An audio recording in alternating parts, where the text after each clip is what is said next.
employment, isa na nga po itong ating isa na po nga itong job fair, no? Para mabigyan po sila ng opportunity na makaparticipate sa isang employment facilitation activity kung saan ito po ay gaganapin sa least cost on the part of the K-12 graduates.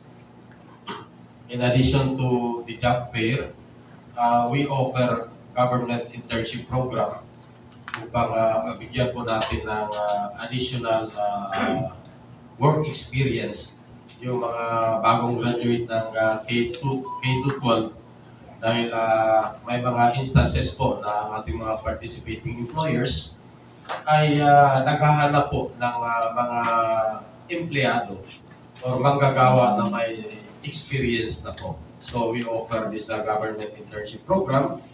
And of course, may isa pa tayong programa, yung Jumpstart Philippines, where two cities, no, in our region, particularly Pagadian City and Zamboanga City, are participating, no, in the implementation of our Jumpstart Philippines program.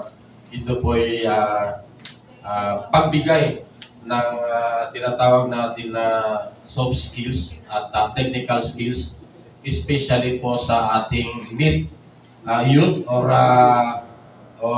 youth not in employment, education, and training. Ito po, or tinatawag po natin itong NEET or NEET. So, yun po ang mga offers po natin para sa mga K-12 graduates po.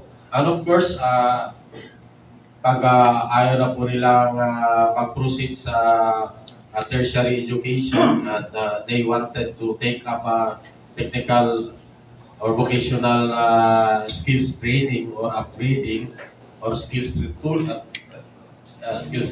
reskilling and retooling, then we advise to visit the Technical Education and Skills Development Authority or TESDA for the offered trainings for them to acquire more skills and competencies.